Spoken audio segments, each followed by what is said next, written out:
Alors, Be'ezrat Hashem Yitbarach, aujourd'hui on va continuer le Sha'ar Gilgul. Et si je ne me trompe pas, c'est le 13e cours. Alors, là maintenant on va parler de celui que Chas V'Shalom, il va annuler la Peria Virivia. C'est-à-dire en deux mots, il ne va pas faire Peria Virivia Chas V'Shalom. Alors il est Mitgalgel Beshitouf Acher. Là on va voir maintenant comment le Gilgul va se faire. Là c'est tous les sujets de Gilgulim. Tous les sujets de Gilgulim, comme le nom du livre l'indique, Sha'ar Gilgul. Donc c'est bien que l'homme, il prend conscience que la mitzvah, que la Torah ordonnée a des conséquences directes. Et là, comme c'est rapporté dans le Zohar, c'est Sabbat de Mishpatim, c'est presque une paracha au complète. Presque une paracha au complète, Sabbat de Mishpatim, qui parle que de ça, que celui que Chas V'Shalom il fait pas Peria Virivia, la conséquence est très grave, parce que c'est la première mitzvah de la Torah d'abord, c'est la première, c'est Perurvu, et ça c'est premièrement. Et deuxièmement, Kaviachol, il empêche le Diyukan, Kaviachol, la figure spirituelle que Akadosh Baruch Hu il a créée et qui veut propager dans son monde la Shevet Yetzara lo leto bera'a. C'est pour ça qu'Akadosh Baruch Hu il veut que construire, il veut pas détruire. Donc Kaviachol, tu empêches de peupler le monde que Hachem il a créé. Hachem il a créé un monde, la Shevet Yetzara, pour le peupler, pour l'habiter. Pas pour les taux, pour le détruire, Chas V'Shalom. Alors, qui dit d'arrêter celui qui arrête de reproduire, donc c'est le monde qui va à sa fin. C'est le monde qui va à sa fin. Et quand tu reproduis, alors le monde, il est bon Hachem, il prospérit. C'est prospérité, quoi. C'est la prospérité du monde, c'est de pouvoir enfanter. Donc c'est pour ça que c'est la deuxième raison. La deuxième raison pourquoi Akadosh Baruch Hu il veut répandre son nom. L'Ichvodi barati yatsarti af baratev. Ça fait Asiya, Yetzira, Asiya, c'est-à-dire Bria, c'est-à-dire tous les mondes, c'est-à-dire tout. Akadosh Baruch Hu dit c'est mon kavod, c'est moi qui ai créé tout. Alors quand tu fais pas Peria Virivia Kaviachol, alors Chas V'Shalom tu empêches Chas V'Shalom le nom d'Hachem se répandre dans le monde. Ça c'est la deuxième raison pour laquelle c'est très grave de pas faire Peria Virivia. Et là il vient maintenant le Sha'ar Gilgul. Rabbeinu Chaim Vital, l'élève par excellence du Harizal, il dit au nom de son maître Da. Alors on sait que dans le livre, dans les écrits du Harizal et aussi dans tous les Rishonim, le mot Da veut dire le Chidush. Donc dès que tu vois le mot Da, c'est-à-dire sache, viens maintenant on va t'expliquer le Chidush. Pourquoi dans ce mot Da, il veut nous enseigner une nouveauté? Parce que du mot Da'at kanita ma chasarta. Da'at chasarta ma kanita, c'est-à-dire que tu as acquéri le Da'at. Alors c'est comme l'intelligence, c'est comme on parle spirituel. Donc en spirituel ça veut dire Da, ça va être le Chidush.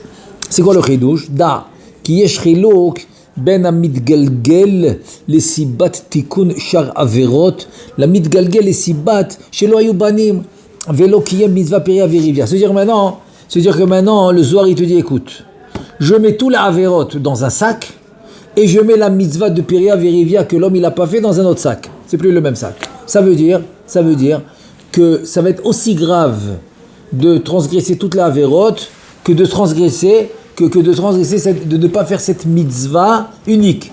C'est une mitzvah, Peria Virivia. Mais Kaviachol, je la mets sur le même piédestal, sur la même balance que toutes les autres mitzvot. Alors il nous dit, c'est-à-dire qu'en deux mots, il y a une différence. Le Gilgul, pour la raison de venir réparer ses fautes, alors comme on l'a vu dans les cours précédents, il y a un Gilgul que l'homme il va venir pour réparer ses fautes, mais il y a quelqu'un qui va venir en Gilgul parce qu'il n'a pas fait la mitzvah de Peria Virivia. Et c'est quoi la différence? Ki amit galgel sibat bitul Peria Virivia, afilu shiye ki Shimon ben Azai, shelo hu tzarich להתגלגל על בנים, עם כל זה כשיתגלגל איזו פעם, באיזו גוף, בעת שנולד לסיבת צורכו, בת צורכו לתקן איזו פגם, אחר, או שבא להועיל לאחרים. C'est-à-dire que quoi? C'est-à-dire que même si maintenant il est comme Rabbi Shimon ben Azai, que lui, il n'a pas besoin de revenir, parce qu'il était, on dit, Anous. Lui est tellement connecté à la Torah qu'il n'a pas pu se marier. Il s'est marié un jour avec la fille de Rabbi Akiva, et il n'a pas tenu. Parce qu'il était tellement connecté avec la Torah. Il a dit, Nafshi chashka bat Torah, et il ne pouvait pas. Ça s'appelle Ones. C'est un cas de force majeure. Donc même s'il n'a pas besoin lui de revenir pour Péria Vérivia, hein, mais comme il ne l'a pas faite, et qu'un jour il revient pour une raison ou pour une autre, on ne va pas rentrer maintenant dans les détails, mais il a une raison pour laquelle il revient. Donc dès qu'il va revenir, ou par exemple, c'est-à-dire il vient en Gilgoul pour une raison, pour une autre, pour lui, pour réparer quelque chose, ou bien il revient en Ibour chez quelqu'un, pour l'aider, etc. C'est en Ibour. On a dit en Ibour, c'est pendant qu'il vit. Le Gilgoul, c'est dans la naissance. Il ne peut pas venir tout seul. C'est-à-dire, il a un manque. Ok, tu es Anous, cas de force majeure. Tu dis, ok, c'est bon, mais tu n'as pas fait la mitzvah.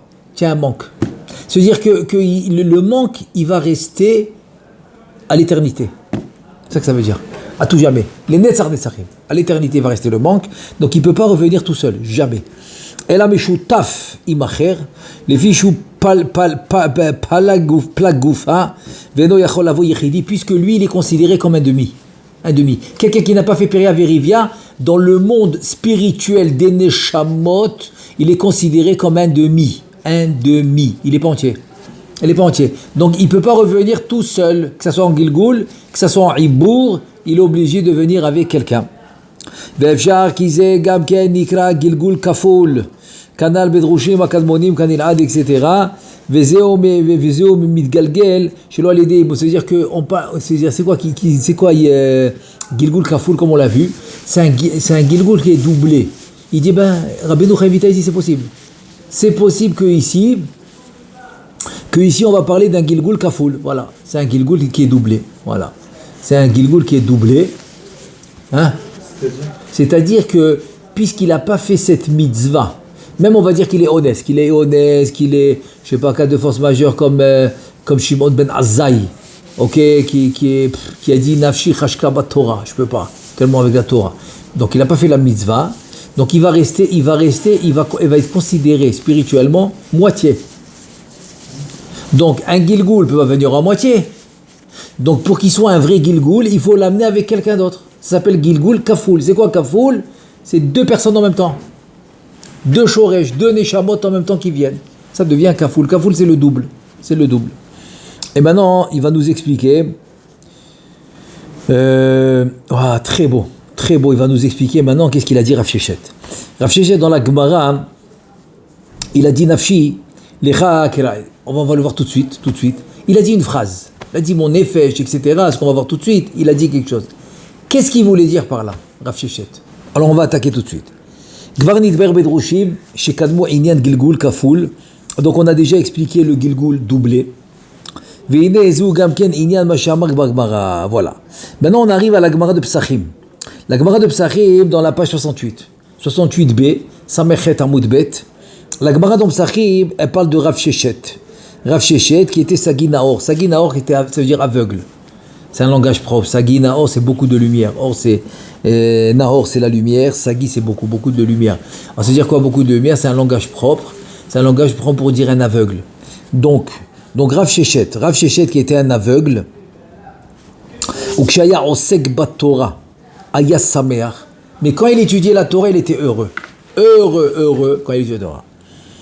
Et qu'est-ce qu'il disait? Voilà, là j'arrive maintenant à la phrase. La fameuse phrase que Rav Sheshet il disait. Qu'est-ce qu'il disait? Il disait comme ça, Veomer, Chadai nafshai. Mon nefesh soit heureuse. Chadai, ça vient, c'est sameach. Chadai, c'est sameach. Alors, Chadai nafshai, sois heureux mon nefesh. Lecha à toi, kerae. Lecha atanae. C'est à toi, kerae, c'est les psukim quoi. C'est étudier. Krae, c'est likro, c'est lire. Donc c'est les psukim. Tanae, c'est les Mishnayot. Après, c'est la Gemara, tu as le Midrash, tu as le Zohar, tout, voilà tout.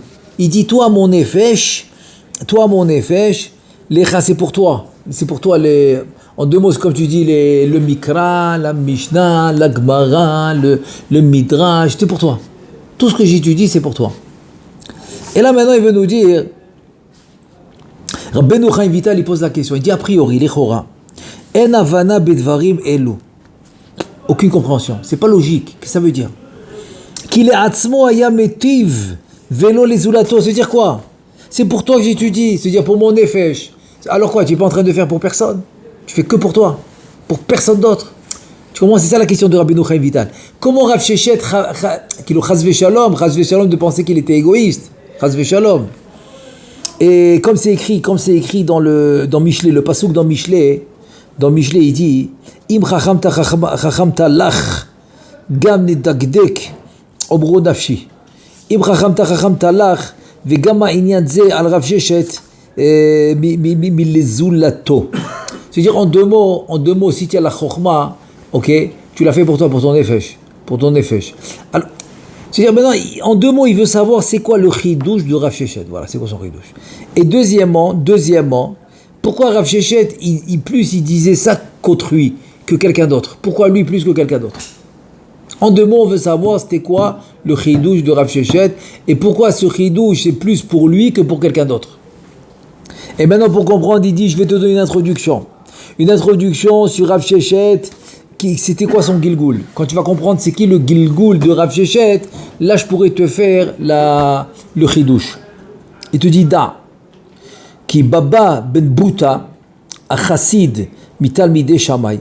Donc un des élèves chassid de Shammai, un des élèves de Shammai, il s'appelait Baba ben Bouta, c'était son nom. Alors Baba ben Bouta chez Kol Yamav Ayam Makriv Hasham Safek. Il était au temps du Bet Hamikdash. Et il dit la Mishnah dans Kritut. Dans le chapitre 6, dans la Mishnah 3.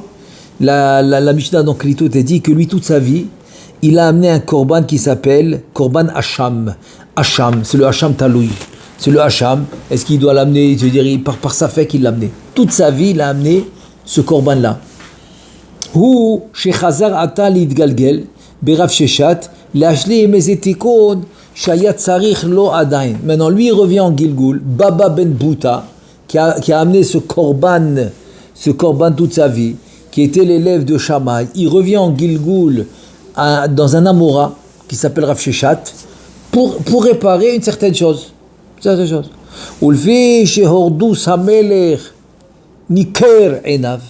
Maintenant, quand il était en Gilgoul de Baba ben Bouta, c'était au temps du roi qui s'appelait Hordus HaMelech.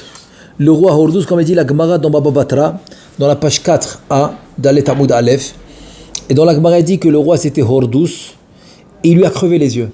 Ça veut dire que Hordus HaMelech a crevé les yeux à qui? À Baba ben Bouta. Alors même maintenant, Gam'ata Yasagina Gokanoda, même maintenant qu'il revient en Gilgoul, pour réparer ce qu'il doit réparer, il revient au même statut qu'il était dans le Gilgoul précédent. Et comme dans le Gilgoul précédent, Hordus, le roi Hordus lui a crevé les yeux, donc maintenant il était aussi aveugle. Et comment on sait qu'il était aveugle? C'est la Gemara dans Brachot. La Gemara dans Brachot, Nundchet Hamoud Aleph, 58a, et là-bas elle nous ramène qu'il était aveugle. Maintenant, si on va d'après les lettres de Baba ben Bouta, comment s'écrit Baba? Bet Aleph. Bet Aleph, c'est Baba. Et en Adbash, c'est quoi Adbash? C'est-à-dire le Aleph, je le renverse avec le Taf, le Bet avec le Shin, le Gimel avec le Resh, etc. Si je fais ça dans Baba, j'obtiens les lettres de Adbash, Sheshet. Voilà, Baba c'est Sheshet, c'est Rav Sheshet. Voilà, c'est le même, c'est en Gilgoul. Maintenant que je t'ai donné cette introduction, il te dit maintenant je peux t'expliquer. Oh, c'est quoi le bio? Da'akine mishelo hishlim tikuno begilgul arishon mukhrar litgalgel od shenit lishtalem afim chischono davar mu'adigi. Écoute bien, c'est pour ça qu'il faut bien savoir ça, que même si l'homme il a fait la majorité du tikkun, mais il manque quelque chose dans le tikkun parce qu'il ne l'a pas complété, et bien même si c'est un petit peu, il revient. D'une manière ou d'une autre, il revient. Des fois, ok, il doit revenir bien, il bourre, mais il revient. Quoi qu'il arrive, il doit revenir pour compléter le tikkun. Et il te dit, Veine im hagilgul arishon ishlim nafsho. Si le premier gilgul, il a été mashlim son nefesh, velo chasar lo ki im davar mu'ad. Maintenant, il manque un tout petit peu du nefesh pour le finir. Comme ça, il peut passer à réparer le rouar, comme on l'a dit. Ine keshe choser litgalgel shenit kol השכר של התורה והמצוות שעושה עתה בגלגול השני הוא לצורך נפשו הבאה עתה בגוף השני, הזה להשתלם. Ça veut dire que maintenant le premier corps, il va rester avec la partie du nefesh qu'il a réparé. Donc le sachar, la récompense du premier corps, c'est par rapport à la partie du nefesh qu'il a réparé, ça va dans le premier corps. Maintenant, ce qui répare dans le deuxième corps, l'autre partie du nefesh, eh ben ça va pour le deuxième corps. Ça se divise, c'est-à-dire que maintenant le premier corps, ce qu'il a fait, il l'a fait, c'est devenu une entité. Ça c'est un premier corps, c'est un premier gilgoul, et donc lui il va se réveiller Betriat Hametim tel quel. Dès qu'il revient avec le deuxième corps, toutes les mitzvot, etc., ils vont pour le deuxième corps parce qu'il continue à réparer le nefesh. אז להשתלם. וכאשר יקומו בזמן התחייה, תחזור נפשו אל הגוף הראשון שבו עסק בתורה במצוות רוב הצריך לו, ולא בגוף השני הזה אלא בהשאלה. Maintenant il te dit, écoute, il y a des cas de figure où c'est tellement minime l'ashlama, le complément du nefesh, qu'est-ce qu'on va faire? Alors on va faire comme ça. Le premier corps, il a fait ce qu'il a fait, mais il manque. Pas beaucoup, c'est pas beaucoup. Alors ce que je vais faire, je vais emprunter un corps, et ça va être le gilgoul pour compléter le nefesh, la partie du nefesh qui lui manque. Donc pour compléter la partie du nefesh qui lui manque, j'emprunte un corps qui est maintenant le gilgoul, qui va compléter la partie du nefesh qui lui manque. J'emprunte ce corps, et avec ce corps, il va compléter le nefesh. Maintenant, qu'est-ce qui arrive à Triat Hametim? Le deuxième corps était juste Ash'ala, c'était un emprunt. Donc la partie du nefesh retourne avec la majorité du nefesh avec le premier corps. Voilà, ça c'est quand c'est une petite partie à compléter. Alors il te dit, dans notre cas de figure, Rav Sheshat, ולכן רב ששת ידע בנפשו כי היה בראשונה בגוף בבא בן בוטה אדם גדול בתורה ובחסידות מפורסם. Donc Rav Sheshat, lui, il connaît ce son. Il sait que son premier gilgoul était Baba ben Bouta, un chassid, un géant Torah. Il savait tout ça. ולא חזר להתגלגל עתה בזה הגוף השני אלא על דבר מועד שהיה חסר ממנו. Donc ce deuxième corps qui est le gilgoul de Rav Sheshat, il est venu juste pour une partie minime, pour une petite partie qui lui manquait du premier corps, du premier gilgoul. Rav Sheshat, il savait ça. ולכן היה גופו עצב על הדבר הזה, tu as compris? Rav Sheshat Kaviachol, il avait comme un soupir. Il a dit dommage pour ce corps qui est juste un emprunt. Parce que mon nefesh, dès que je finis, va retourner avec le premier corps qui était Baba ben Bouta. Et le deuxième maintenant de Rav Sheshat, c'est un emprunt, juste pour finir mon nefesh. Ça, il le savait. Donc il avait en deux mots, il avait une peine. Il avait une peine pour ce corps qui est en train de faire un tikkun avec le nefesh, mais Kaviachol, qui ne pourra pas revenir lui-même B'Triat Hametim, puisque ce nefesh va rejoindre le premier corps, qui est la majorité de la majorité du nefesh. Donc ça, c'est pour ça qu'il était en peine. Il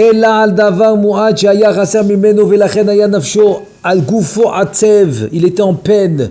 Al davar hazeh ki hine kol amalo lokho hanefesh hahi vesofo lalechet lazor beguf harishon bizman tria. Il est dit, regarde, tout ma peine, tout mon amal de prendre ce nefesh et de retourner après dans le corps, dans le premier corps, et le deuxième annulé, c'est un prêt. Donc c'était ça la peine qu'il avait Rav Sheshat.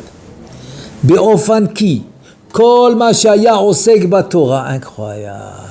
Donc tout ce que Rav Sheshat Behemet il faisait dans la Torah et dans les mitzvot, c'était pour l'utilité de son nefesh et pas son corps. Donc il dit nafshai, mon nefesh hadai, lach nafshai, la krae, la tanae, la gma. C'est pour toi. Mon nefesh, je fais tout pour toi. Je fais la Torah, je fais les psukim, je fais le Tanakh, je fais la Mishnah, je fais la Gemara, je fais le Midrash, je fais le Sot, je fais tout pour toi, mon nefesh, pas mon corps. Pas mon corps, il lui dit. Parce que mon corps, c'est un emprunt. C'est un emprunt. Le corps, c'est un emprunt. C'est un emprunt pour rejoindre. C'est un emprunt pour que ce nefesh maintenant se complète et que le nefesh, qui est la minorité, rejoint le premier corps qui est avec la majorité du nefesh. Velachen hanefesh re'uya lismor velo aguf. Donc ici il y avait comme une simcha du nefesh, mais pas du corps. Et attends, tu comprends maintenant aussi ce qu'il dit. Ouah, c'est parce que c'est écrit nefesh amela amela lo. Un nefesh qui est amel, il dit shlomo amela amela lo, c'est pour le nefesh. Parce qu'il y a des cas de figure, c'est pour le nefesh. Et c'est pour ça que lui il disait chadai nafshai. Incroyable. C'est ça qu'il disait chadai nafshai. L'ach kerae la tanae pour mon nefesh, pas pour mon corps. Donc qui était heureux, c'est son nefesh, pas son corps. Velachen hanefesh re'uya lismoar velo aguf. Vezeu chadai nafshai velo ani. C'est pour ça qu'il lui a dit quoi? Eh ben heureux soit mon nefesh, mais pas moi. C'est pas moi, pas mon corps. Ya'an ki lecha ani kore velecha ani shone. Les to'altra velo les to'alti. Il dit parce que pour toi, pas pour moi. Moi, c'est kaviachol le corps. Moi, je suis dans ce monde, Rav Sheshad, avec ce corps.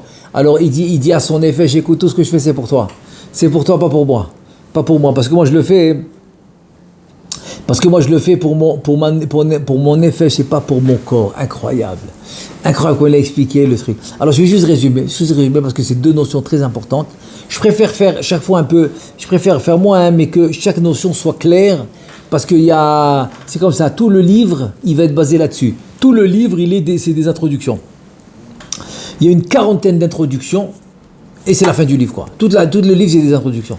Donc tout ça, c'est pour ça qu'il faut comprendre toutes ces notions.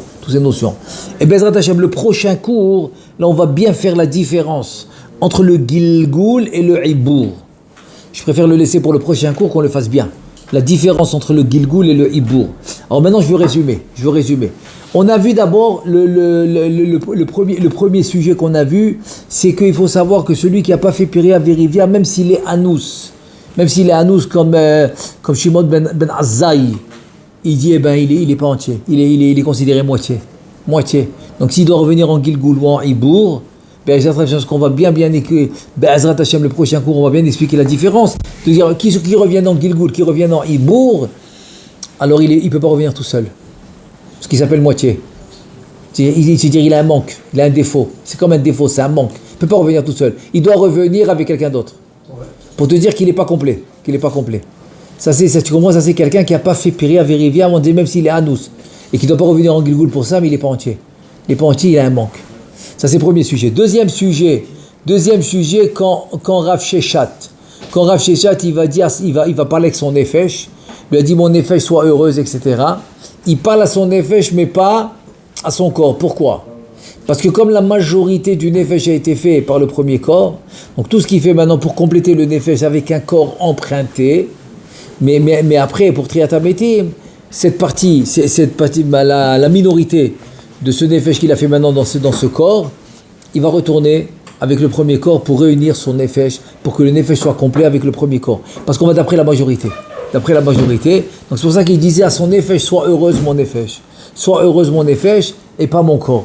Et nefesh amela amelalo, ça veut dire que quoi? Ça veut dire que l'homme finalement, il sait pas. Il sait pas est-ce que maintenant il est que pour le nefesh, que pour le ruach, que pour la neshama, ou avec le corps aussi.